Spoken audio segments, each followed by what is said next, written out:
it's Kayla. I'm here for another Feisty Ferrets live stream. We're going to be doing a live demo in Unity with some level design today that will hopefully kickstart your guys' task for level design and get you inspired to start making your own levels. So I've pulled up the GDD to start with because I've added something that I think will help you guys with that task, and I just wanted to show it really quickly before we get into the nitty-gritty. So if you're at the Feisty Ferret screen, I noticed someone, not sure who it is, but someone's there and they're an anonymous armadillo. Would have been perfect if it was an anonymous ferret, but oh well, can't win them all. And if you go onto this, feel free to join along with me and look at everything yourself or just do it later. I'll pin the link in the Discord if it's not already pinned under the Feisty Ferrets channel. But once you are on it, the new parts that I'd like to show you are at the very bottom under important documents. So you can just come to the side here. If you don't see it, it's this little button here, show document outline, and then this very bottom one, important documents. And all of the assets that you'll be using are shown in asset documentation, also known as the how-tos. So if you go in here, there's a lot of helpful information for you guys who want to do level design tasks. There's the general folder structure is outlined, and I'll show you what that means once we hop into the actual project. But as an overview, we have scenes, prefabs, scripts, art. There's some unused stuff that don't worry about that, but everything else will be relevant to you guys. And there's also, other than the folder structure and the individual explanations and how-tos of all the prefabs and the scripts, etc., there's also down at the bottom here some project expectations. So when you're working in a studio, no matter what your job is, there will be guidelines for you to follow, rules and expectations that are mostly there to make sure that everyone is working in the same kind of flow and can easily jump into somebody else's work and understand what's going on. Because, for example, if I decided to make a prefab and I named it, Kaela prefab number 5, no one else except me is going to know what that is. So there's things like naming conventions that you need to follow so that people can say, okay, this is a level, this is the explanation for what the level is, and that's just easier for people to understand. There's also some organization tips, and jumping back briefly to the GDD, there are some other tips also located under this avoiding common bugs document. Just a few things for now. It's going to expand over time, so feel free to come looking back at it, but just avoiding some bugs, some general Unity tips will be inside of this document, as well as a bug reporting form. But again, the most important addition for today is this asset documentation, because there's a lot of details, the names of things, what exactly they're for, how they're expected to work, any bugs that exist with them, pretty much just where they're located in the project is all centralized right here. So hopefully that helps you guys. And again, this will also be added to the GDD is a living document, and so are all of the sub-documents inside of it. So once you've reviewed that, you'll probably be ready to actually start doing the task. So I'm going to swap over to the project view in our portal. So this is the creating a prototype level task. There's a bunch of interesting little videos that will help you guys download the project, start using Unity, exporting your own Unity packages. But to really get started with the Feisty Ferret assets, you're going to want to follow this specific link. So I just wanted to draw attention to this one so that you guys know exactly where to find the assets that we'll be using for the project. So if you just follow this link, it comes up as a zip. You download it, you unzip it, you make a new project following Brian's tutorial. I believe it is this one, the download project assets, and you're good to go. But here, this link, download the Unity package, is where they're located in case you need help finding them. So with that, let's jump into Unity. I have the Feisty Ferrets example level that I made pulled up. You've seen it all before, and today we're going to start making a new level from scratch. I'm also going to use this live stream as a bit of a tour of the project. So there's that whole asset library that shows the names and the explanations for everything. But if you've never used Unity before, you might not really understand where to even look for the folders, let alone follow the structure. And you might not understand quite yet how to navigate in Unity and make a new scene and things like that. So we're going to kind of use this as a walkthrough and a project tour, as well as starting to think about level design and have a bit of a live demo. So once you launch this, we've talked a little bit about moving around in the project space using the WASD keys, or also if you want to just kind of click and drag yourself around, you can use this hand button that you can swap on and off. So this button allows you to fly around using the WASD keys. WASD is WASD in gamer speak. And then this hand button lets you just drag yourself around manually. And they'll auto switch as well. And that's cool and all for knowing where you're at in an existing scene. But if we make a new scene, it can be a little bit more confusing to know exactly where you are in the space. So I'm just going to start by making a new scene, and then as we start adding things to the scene, I'll walk you through the folder structure a bit.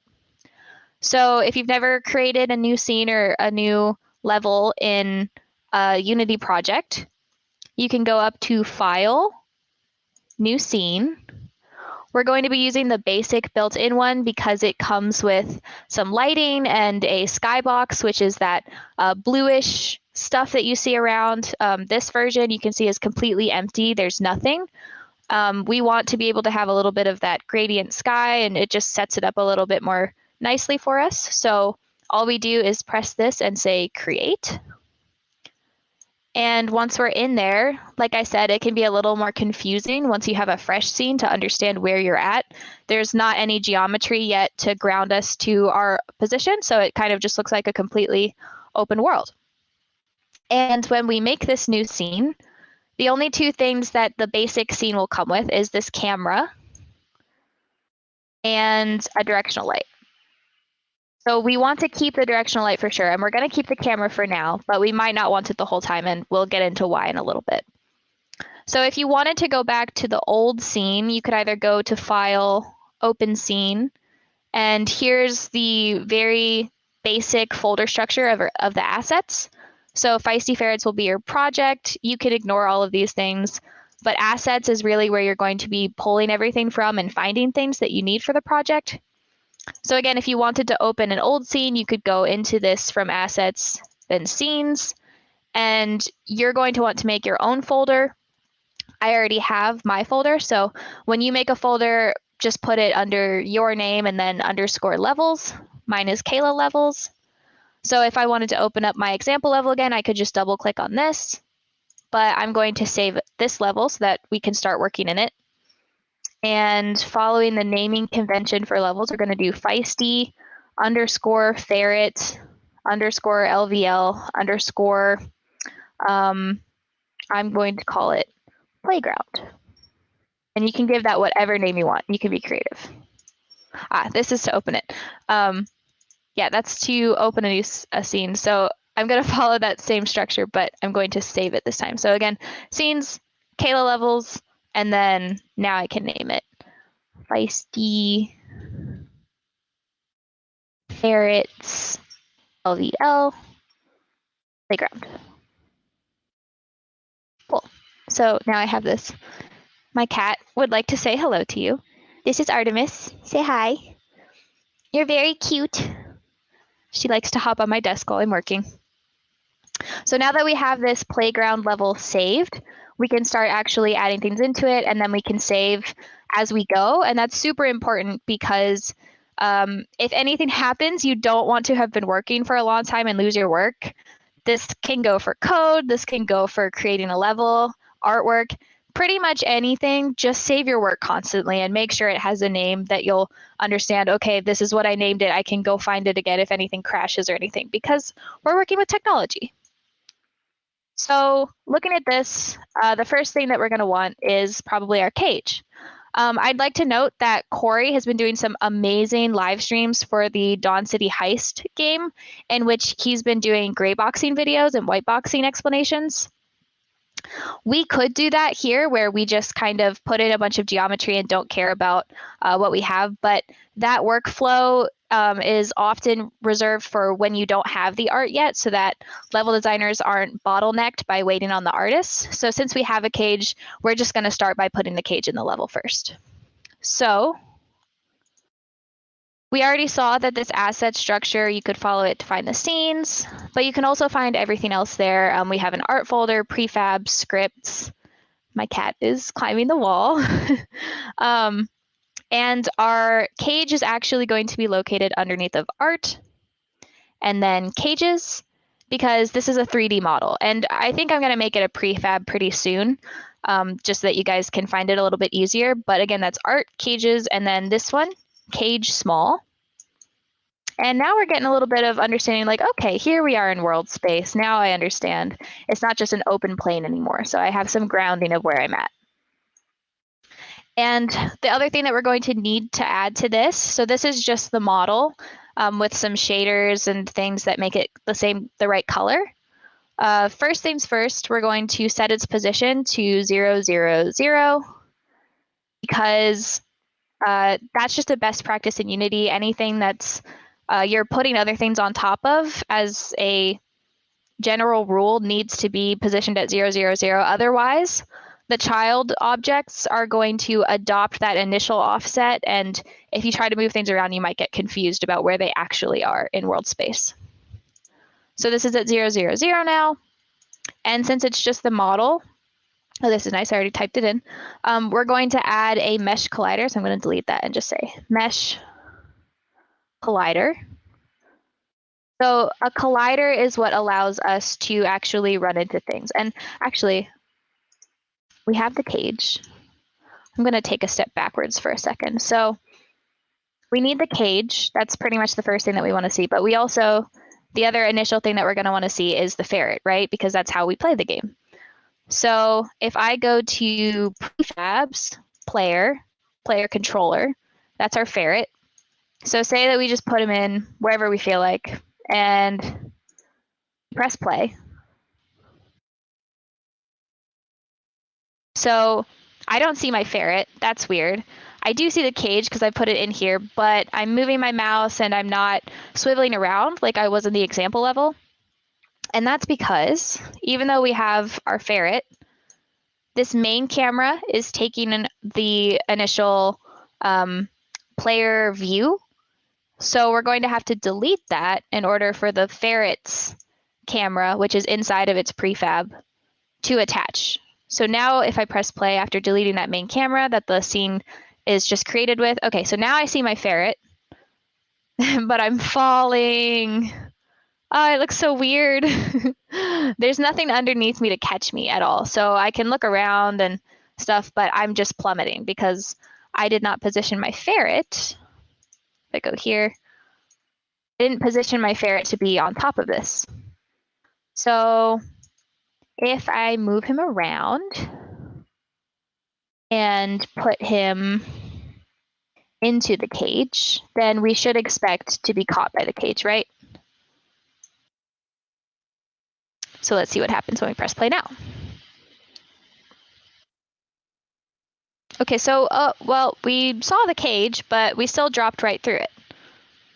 And that's because, since this is just the model, going back to what I was talking about before, we don't actually have anything to catch us. There's no collisions on it. And collisions are what causes you to stop moving into something and press against it instead of going through it in Unity. So we're going to want to add this mesh collider. So again, if you just type mesh collider, it'll pop up. And now that exists on the cage because in this hierarchy window, which is where everything shows up, like we can drag things from this project assets folder into the scene window here. And then we can access it and edit it by clicking on it in the hierarchy. So right now I'm clicked on the ferret. Now I'm clicked on the cage. And if I click back on the ferret or back on the cage, then I can add things to it and change values of things over here in this inspector window. So adding this component for the mesh collider, if we press play now, aha, I've stepped on it, yay. So now I can be my ferrety self jumping around in my cage. And that's fun and all, but it gets pretty boring after a minute, right? Because there's not any gameplay. We're just kind of running around in this level. So in order for us to really have gameplay at all, I'd say the other thing besides having a cage, the player controller, having somewhere to start, besides those two things, the other requirement for starting out a level is going to be including our level asset or exit prefab.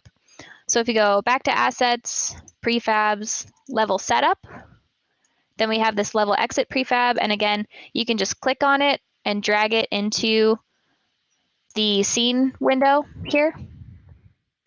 And from there, if you want to move things around, there's a few different ways of doing it.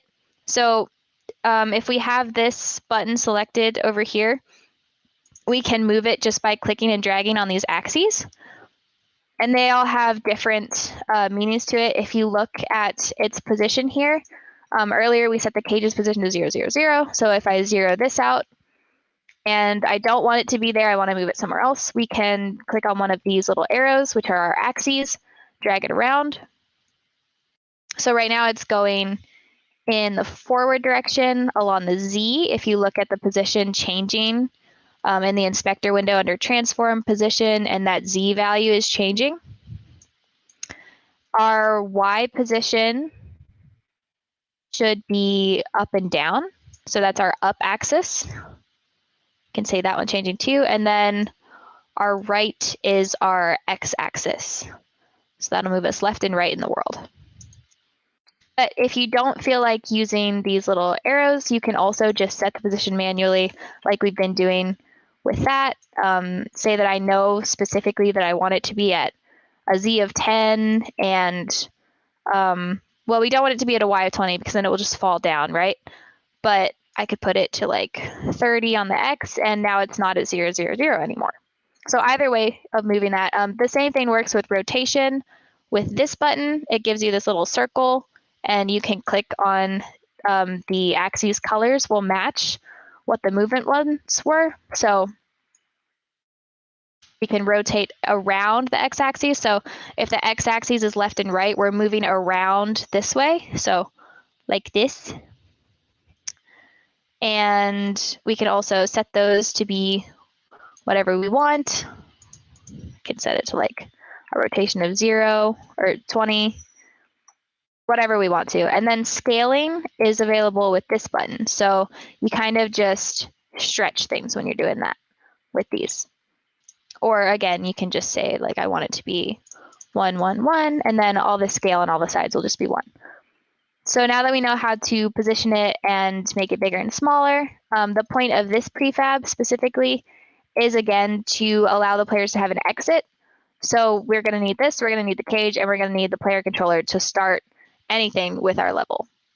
And the last thing to set up before you start designing the level is we have this, and we know that if we go through this, we're going to go to this UI screen that appears and tells us we escape the cage in a certain amount of seconds, and we can restart the level, but the button isn't going to work at first, and that's because the last thing we need to add that isn't built into the scene when it's created is a event system. So there's two ways that you can add things from the hierarchy window. We can drag things from this project window into the scene, or we can add things here. One way to do that is just with this plus button. The other way is the same menu, but you right click on your mouse, same menu. So for the event system that allows us to use buttons, all we do is go to UI, event system. You don't have to change anything. So now if we go through this tunnel, now we can see that the button is working and we can press replay and there we go, we spawn again. So that's all the setup that you're going to need. So now we can get to the really fun part where we start actually making our own level and being creative. So for this level, what are some things that I want to add to it? The world is your oyster, right? You can pick any kind of things that you want that your asset base supports. And you can even, if you're really ambitious, make new mechanics and add them, right? As long as they work and are tested and play tested and there's no serious bugs, right? So for me, we had that ball spawning bug in the very first Feisty Ferrets stream, and it made me think, how fun would it be to make this ball pit where there's just so many balls and you're just navigating through them. And I thought, okay, so if I want a pit, I'm going to have some kind of walls that I can't get over necessarily, because I want to just have this feeling of being inside of it, and I have to navigate around these balls, these star balls that we have. And there should be a lot of star balls, right? In order to get that kind of like, if you've ever been to a place with a ball pit, it's just kind of just sink into them, right?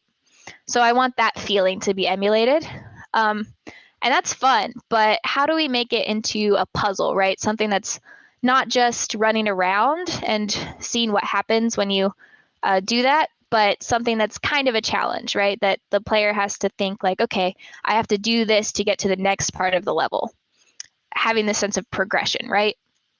So what I came up with for our first puzzle is a ball pit. We have lots of balls, we have these walls that we can't get over, and we have these cubes that we're going to push against the wall in order of height so that we can jump on top of them and get out of the ball pit. And the challenge there will be navigating these blocks that you have to push through these balls that want to just converge in on you.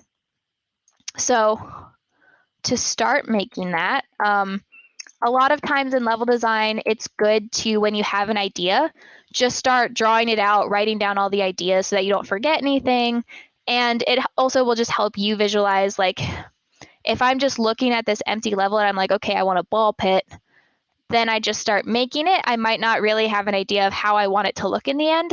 So it's a good idea to just do a simple drawing. It doesn't have to be pretty. It can be on the back of a napkin. It doesn't matter. As long as you're getting your ideas out there, then you can iterate on them. And that's the whole process of game design, just getting something simple, iterating on it, and finding the fun. So because I'm on technology and not in front of you today, I can't whiteboard or anything. And my mouse drawing skills are not great. So I prepared a little crude drawing ahead of time. So for the ball pit, let me show you. It's very simple, but I have two main notes here, right? These are the main parts that I want the puzzle to feel like. Lots of star balls to jump around. Blocks should be pushed against walls. And then I have this little drawing. So these are the walls. The ferret goes inside of these walls. You can kind of see through this far wall here to see that there's a bunch of star balls placed in there. And you can see these little cascading blocks. And this is a clear part of the image for the cascading blocks. They'll all be lined up against the wall, getting bigger between them, so that eventually you can go boop, boop, boop, jump over them, and then exit that part of the level. And then you'll be at the next part, and we'll create a new puzzle. But we're going to start with this one.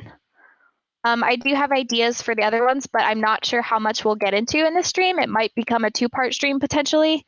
So we'll see. I'm going to start with that puzzle, and then if we get through it, then we'll talk about the next part of the level.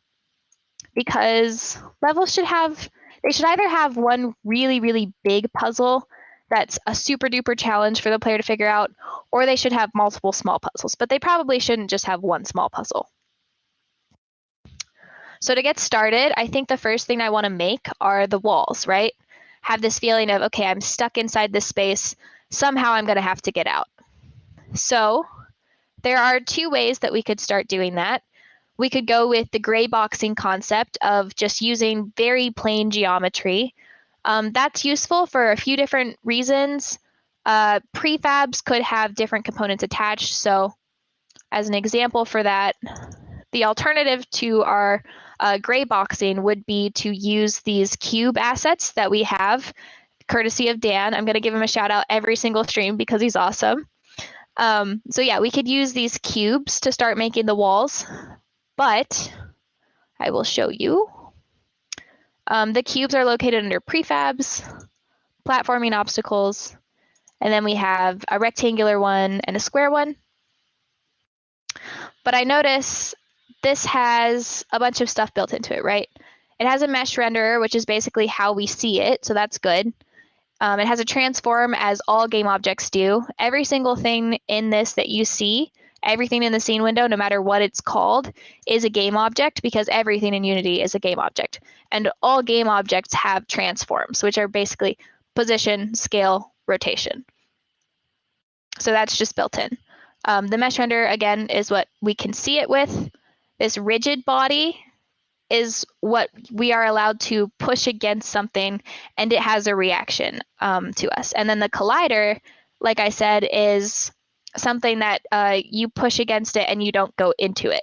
So these kind of go in combination at times.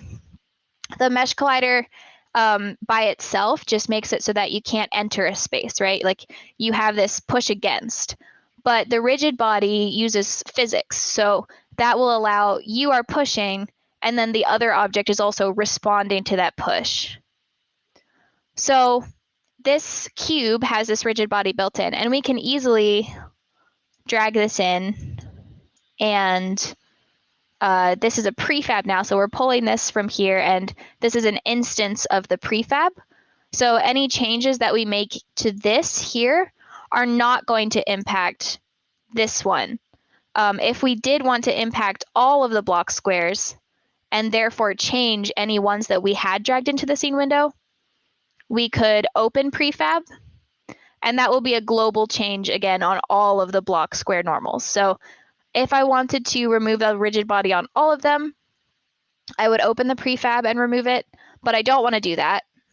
I would simply remove this component from this one, and then you can see it collapses to be rigid body removed.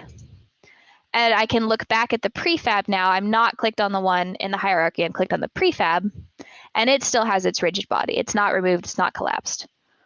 So we can do that, and then it will just be a static wall that we don't, if we push against it, it doesn't do anything besides tell us you're not allowed to enter this space.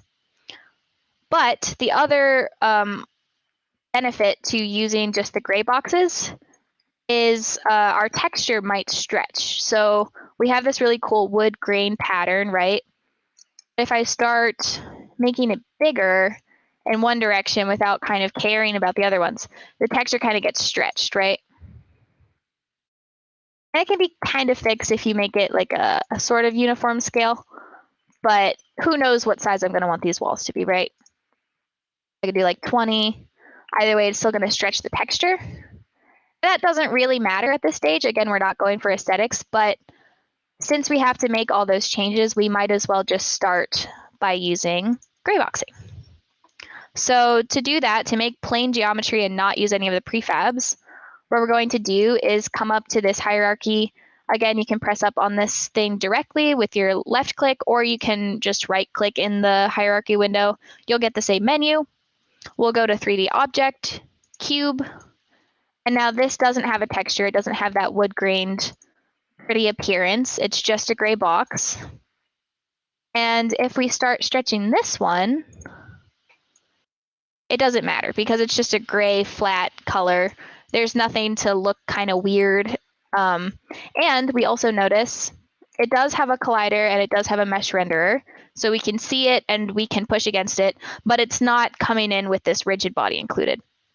And say that we wanted to make a lot of walls, that would be a benefit. Hey guys, sorry, my mic cut out. Pleasures of working in technology, right? Everything we do relies on technology. So now I'm back. Sorry about that. I think I was talking about the benefits of using the gray boxes versus our prefabs that we already have. So I just wanted to reiterate, if we were to use these blocks and we wanted to make a whole bunch of walls, like maybe we were making a city inside of this, right? And we were making so many walls for all the different areas of the town. Every time that we placed a cube prefab as a wall, we would have to do that same process of deleting the rigid body if we didn't want the player to be able to push it. Or we would have to make a second prefab, but it would be all right, but we would have basically two identical prefabs with only one change, which also isn't exactly ideal. because it can also just be confusing for people. If we have 2 blocks, they look identical and there's only one change on it, then that's not really great practice. So we're going to start out by making our walls with gray boxes. So we can put it in here and we can stretch this out and it doesn't matter at all, right? Because there's no texture, there's no wood grain. It doesn't look like anything since it's just a flat surface. So let's see, how big do I want this to be? I'm going to, where's our ferret? Fun tip, if you press on something in the hierarchy and you want to go right over to it because you can't find it or something, you can just press on it, make sure that it's highlighted here by left clicking it, and then press F, and boom, our camera automatically zooms in the scene window to show us where we are. So I'm going to drag my little ferret over here. And I'm not being super careful about where I'm going to place things yet. The only thing I'm worried about right now is scale. We can move things around. This is very informal level design where we're just not really caring about exactly how it looks. We just want it to feel right at this stage. So this wall is obviously way too short right now. Our ferret would be able to jump right over it or nearly. And we want to have this platforming effect, right, where we have to kind of not stack the blocks, but push them so that the heights of them are stacked. And we're not going to have any ability to stack up the height if this is the size of our wall. So we definitely know that we want it to be a lot bigger. And we know that the Y is our up axis, so we can just resize it there. I'm going to try 20. And Unity, when you resize with this automatic version in the transform under inspector, it'll resize in both directions, not just up or down, because it assumes you want the size to be stretched over it from the origin of the object, which origin just means 0, 0, 0. So if this right here, where all of the axes are located, is the origin of this object, it's not 0, 0, 0 in world space, because we know that that is where this origin is, right? We've put the cage at 0, 0, 0 in the position. So this origin here is at world space, but that is irrelevant to the actual cage. Like the cage doesn't care. To the cage in its local space, in which only the cage exists and it doesn't care about the world, the origin of this axis is still at 0, 0, 0 for the cage, just not in world space. And that's a little bit of a tricky concept. So if you don't understand it right away, no, don't worry about it. We're going to go back to our ferret. And we've scaled this up now. So I think that's pretty tall. I'm not sure exactly how many blocks I want to make the player push up against the wall to jump over yet. So that's something that I will probably just play test and see and adjust. I'll see if we have, let's see. This probably isn't long enough to get this stacking effect, so I might bring it down a little bit to start. But it's okay to not know these things either. It's okay to kind of just like test for feel. And I think if I had to guess, based on the fact that the cube is about 1 jump ferret size, I think we might be able to get 3 or 4 if it's this long. So I'm going to see how that feels, and then I'm just going to make our other walls for this space. And I might make some of them a bit longer as well. And one thing that I'm going to do now that I'm starting to make our first puzzle area, all of these objects so far have just kind of been placed in the world. They've kept their original names, and I haven't really organized them whatsoever because they're very distinct things. Like our player controller is allowed to just kind of float around and we know what the name of that is. Our level exit, we know what that is as well. Our cage, of course. But once we start making these multiple walls, oh, I think I duplicated the cage on accident. Once we start making our multiple walls, which by the way, the easiest way to duplicate, I could go in through this whole process of making another 3D object and setting all of these variables the same. But if I know that I want it to be about the same size and about the same location, and if I want it to kind of be moved around from this one's location so I can just know exactly where I'm trying to place it, like I just want it a little bit left, so everything else, the up and the forward vectors can stay the same, you can just copy and paste it. So you can do that by right-clicking and pressing duplicate, or you can have this highlighted again by left-clicking it in the hierarchy, you can press Control C and then Control V.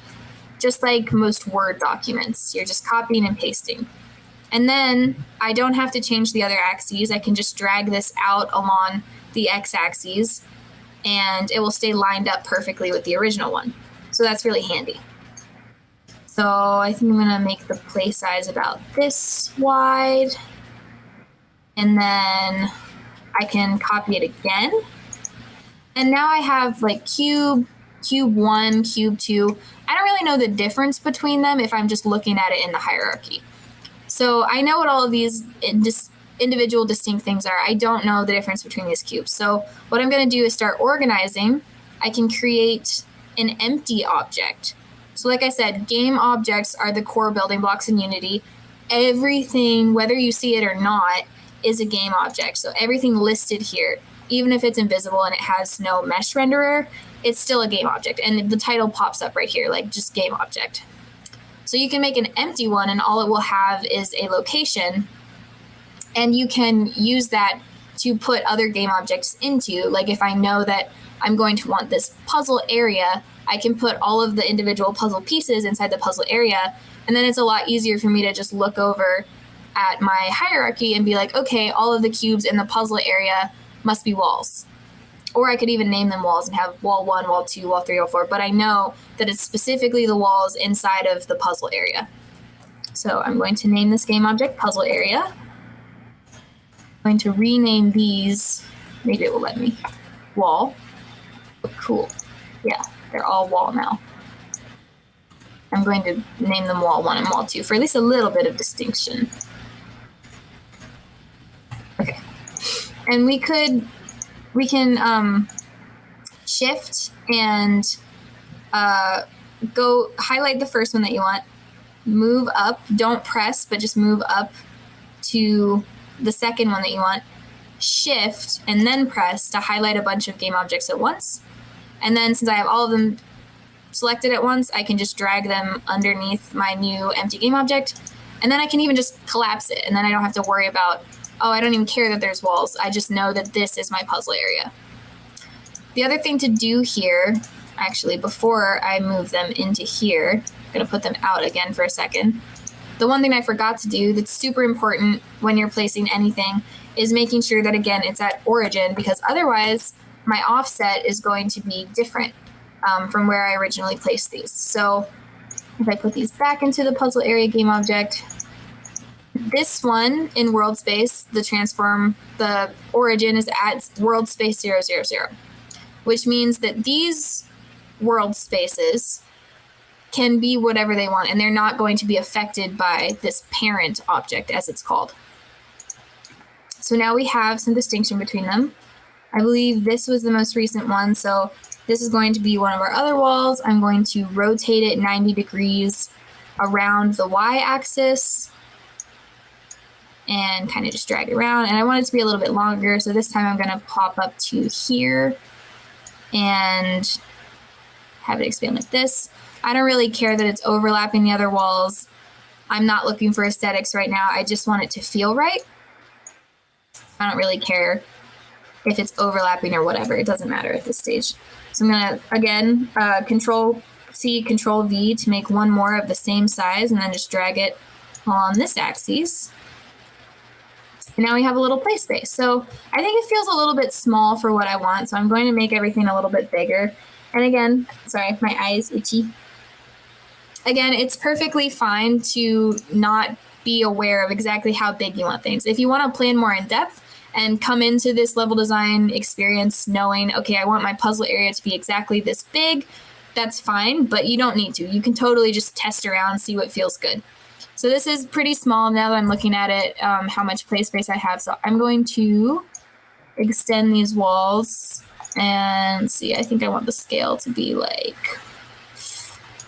here we go. Maybe I want it bigger than that. So I'm going to put this one at 50. And then this one is the matching one across the way. We'll also make this one 50. And then we don't even have to scale these ones. We can just drag them out. And the cool thing about the scene window is that you can have all these different views, right? Like I was originally kind of zoomed in like this when I was moving them around, but if I want to see a top-down view, our game player is not going to see the top-down view of this, but just to make design easier, we can look at it from whatever camera angle we want to. And that can be really cool for deciding what camera angle you ultimately want your game to go with as well. Just gonna make it a little bit bigger by moving these out. And now we have the pit part of our ball pit. So I can walk around, I can push against these walls, and they don't get pushed by me, they just push against me. So I can't enter them, but they're not affected by me, which is exactly what I want. And if I jump up, it might still actually be a little bit too short with this kind of jump height, but we'll leave it for now, see how many it takes us to jump up on, and we'll start adding the ball part to our ball pit. So right now I'm also going to press Control S as the shortcut to save. I could also go up to File, Save. File Save As would make you name it something different, and then you would be working in a separate one to what you were originally working on, so just do Save. And again, that shortcut is Control S. Do Control S all the time when you're working in projects. So once we start looking at the balls, we can go to Assets again, Prefabs, Toys are what the balls are located under. And there's an explanation for what all the different prefab types mean. There will probably be more types of prefabs eventually, but if you want to know the difference, like why I separated them the way I did, there's explanations in the asset library. So again, toys, we have 2 different colors that we can play with. So I'm just going to start putting a few in there. One thing that I considered when thinking about this was putting in an automatic spawner, and that would just over time create a whole bunch of them. Or I could have a one-time effect where I say I want there to be 50 balls and I want them to spawn all at once at the beginning of the level, and that could work. But that requires coding, first of all, and we are playing as a level designer today. So level designers can do some light scripting, but typically they're just using the assets that are given to them and kind of combining the art with the scripts that exist. They're not making any new art, they're not making any new scripts, typically, not all level designers. Also, if I had the spawner on a timer, which is what we have right now, we don't have a spawner where we just say, make this many right when the game starts. We have one that is triggered whenever something is pressed. So I could have something triggering it the whole time and then it would just keep spawning. But I don't know how many balls would be too many in this ball pit, so I don't want that effect quite yet. I could experiment with it and see if I wanted to, but I don't think that I want that yet. So again, we're having all of these star balls. They all have pretty much the same name. I don't know the difference between them. So I'm just going to put them under my puzzle area, and then later on, I don't have to worry about them cluttering up my name spacing over here. And since I have a whole bunch of them placed now, what I can also do is select a whole bunch and not just move them around, but also just like copy paste the whole lot of them. And I can just kind of move them over. And I want to maintain control over exactly how many balls I'm spawning for now, since I'm just testing how this even feels. I have no idea if it's going to be fun. I don't know if it's going to be, if players will like it. I don't know if I'll like it when I start playing it. So we want to start small. We don't want to say like, okay, 1,000,000 balls, and then we can't even play test from a small perspective first. We want to start small and build up, find the fun. And then if we go too big, we can know, okay, well, the last step felt good, so we can step back down. And that's the benefit of just taking it step by step instead of doing everything at once. So those should all spawn in and start bouncing around. Yeah.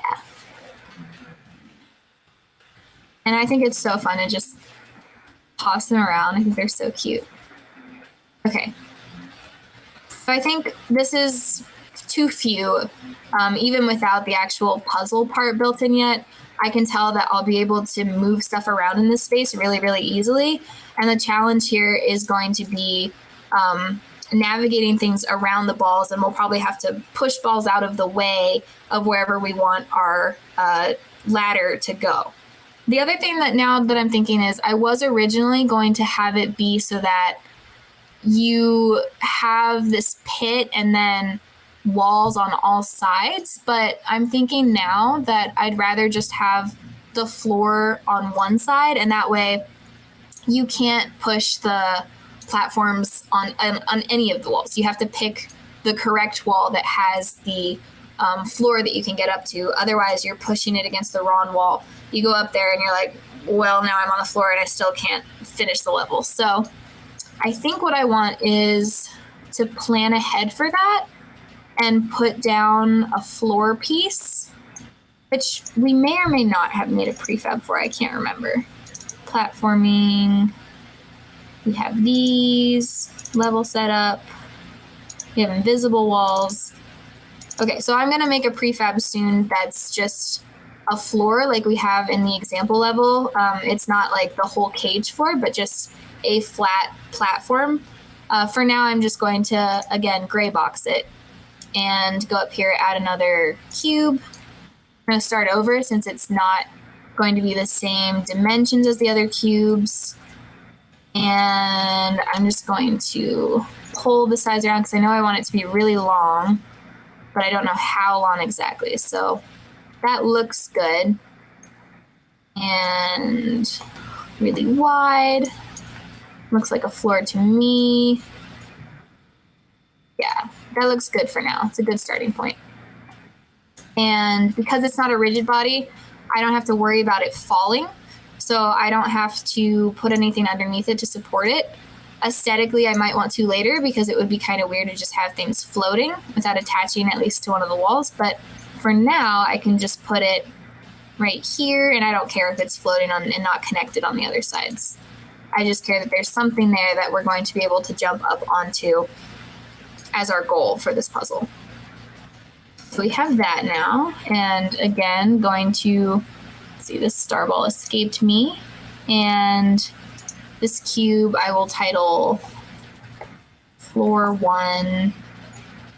You can be a lot more particular with your names, but the name of the game here when you're just prototyping is speed. And now that we have our floor, I'm going to make a whole bunch more star balls, just kind of move them around. One thing that's interesting about being a level designer is sometimes your job is just to be like, what happens if I do this? I don't really know, but we're going to find out. So I've been moving around where these balls are going, but one thing that a level designer might be curious about is, okay, well, if I wanted to make my life even easier and just like copy, paste, and not worry about moving them, what happens if 2 of the balls spawn inside of each other? Sometimes in games that can be like a bug and have a really bad effect, but I'm not sure if it will, so let's find out. Do the balls break if they spawn inside of each other? Nope, they all go into their own directions, and now we have way more balls. This looks like a good amount. Again, we can always backtrack, delete a bunch if we find that it's too many, but I think this is a good starting point for now. I like that they're starting to kind of pile on top of each other. I think we could lean into that effect even more, but this is a good starting point. So now I'm going to start adding. I'm going to close this. So we have all these star balls, right? So many, impossible to discern which one's going on, and hard to look at and see like, okay, I have to read through all of these names to find our ferret. Not if you put it under the same game object and then you're just like, oh, great, I can do that. And the better option also would be to make another empty, make sure it says 000, and then name this one star balls. And we can put all of the star balls under that one, and then it's even less work if we want to find the floors or the walls. They're easy to find versus the star balls, right? So organization is important. It might not feel like it at first, but once you start having a lot of game objects, it's really important to have organization schemes like this. So we're going to leave the star balls alone, and we're going to start adding our cubes that have rigid bodies, right? Because we want to push these around, and we have them, right? We don't have to do gray boxes. And if we did gray boxes, then we'd have to reconfigure what the rigid body feels like, what kind of physics is going on there. And this is already built for us, so we're not blocked there. We can just put it right in. So I think I'm going to use think I'm going to use the rectangles. Maybe? I'm going to use a square at first. I could even use a mix of rectangles and squares. So these were created with the intention of one block size at 1:1:1 scale being the size of one ferret jump height. So I know that, okay, if I jump, let's see, this is approximately half the height of the original wall. So I might even only need 2 at this height. And then I would just put that one under there. I would just make a second one. And then again, scaling isn't ideal, but in small increments, even if it's textured, it can be okay. Your artist might be a little mad at you, but it's okay. Since we want it to go up, we're gonna put it up on the Y. And now this should be the size of 2 ferret jumps. And I'm just gonna move them around so that they're not perfectly lined up at first when we start the puzzle.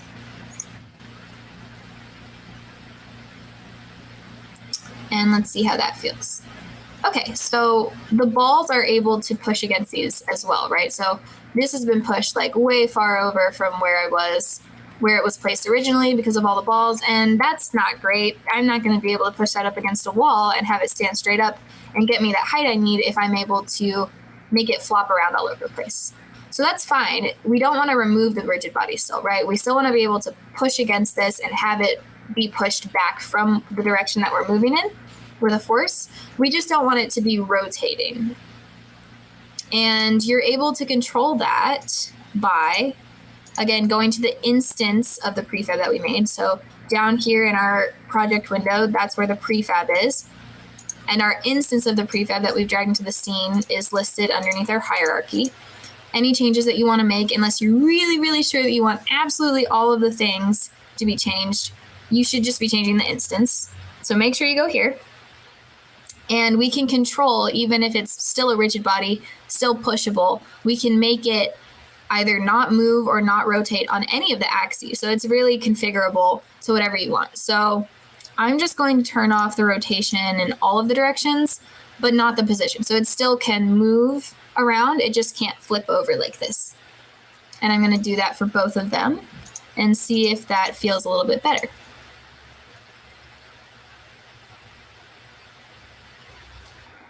So cool, the balls are still able to push it, which means I'm also still able to push it. And I noticed that if I push against it really hard, it kind of pops off the ground for a little bit. So I might even want to prevent it from moving in the Y direction, aka the up direction, because we don't want it to be on top of us, and we also don't want it to be on top of the balls like you see here. And this is the fun of level design and game design in general. Like, you're just experimenting, seeing how it feels, making changes to make it feel better and match the vision and the feel that you originally wanted. I think it's super fun to just test around with things. So I'm also going to turn off the Y positioning. So wherever I placed it on the Y, this is 2.41 on the Y right now, it's going to stay there, but the X and the Z positions will still be able to move.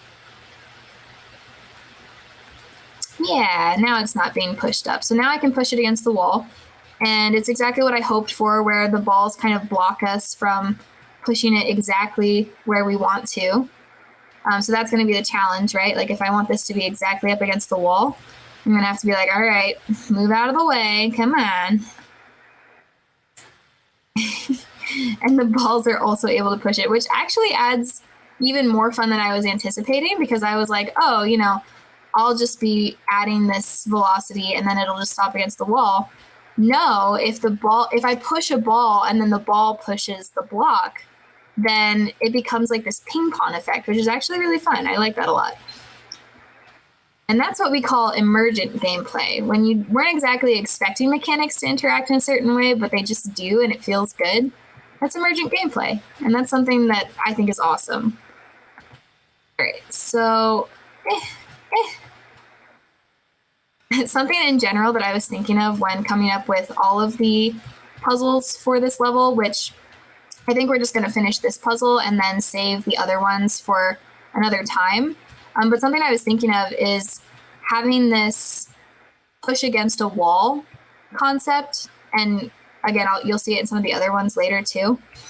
It's kind of like creating 2D puzzle platforming within a 3D space, which I think is pretty neat. Because at this point, I only care about, like, once I have the Y able to just work, I've created the exact Y that I want, then it's just a matter of X and Y movement for me. And that's 2-dimensional. It's only in the 2 axes. So now I can jump out of it. This is kind of a cute extra thing. If you do push it against the wrong wall, I was originally just thinking maybe the walls would be really thin and you would have to be like, oh no, I have to move it in the other direction and, go back into the pit. But I actually like this, where it becomes a kind of second layer to the puzzle platforming, where you now have to, if you choose the wrong wall, make sure that you don't fall off the edges. It's kind of like some parkour. And now we're at this floor and we've completed the puzzle. I think it definitely needs to be higher, and I think that we need to have some more of these so that it's more challenging. But I think the fun has been found. Like, I think this is a cute puzzle, and with more grandiosity, just making it bigger and more elements of the amount of cubes that we have to push in order to reach that, I think it'll be really fun. And I like the playfulness of the ball pit. And then we're at this second area, and we can continue building the puzzle from there. So I think I'm going to call it on our live demo for today. Hopefully you guys learned a bit and feel a little bit inspired to start making your own levels. The mechanics can be super simple. It's just a platforming game. You don't have to worry about making it really complicated. Even just throwing a bunch of stuff in the level without really any puzzles involved whatsoever, it can be fun just to run around and play with the balls. And I really can't wait to see what you guys come up with. So looking forward to play testing in our sprint in the week following this one. But for now, start working on it. If you have any trouble with the asset package, let me know. I might create some more prefabs for the cage and for the floors that I want to be put in. You don't need them, since you can just kind of follow along with what I was doing here, but I might make that again, and then it'll be the same link. Just follow it and you should be able to get the updated package. So I'll send out a message if I do update the package with those prefabs. If not, just follow the steps that I did, the couple things that I had to change to make it work. And lean into the gray boxing mechanic or concept. You don't have to make it pretty at this stage. Just make it functional. And even functional is a stretch. Just make it feel fun at this point. Just have fun with it. So yeah, I will catch you guys on the next stream, which for Feisty Ferrets is scheduled for Tuesday. So we'll send out an announcement on that. And that will be a creative brainstorming session where I'll actually get to see you guys and talk to you guys. And we can play some brainstorming games and think about if you want feedback on anything that you've been thinking of as far as concepts or level design or even the sound assets go. Just chatting it up and brainstorming together. It'll be really fun. So looking forward to it. See you guys later.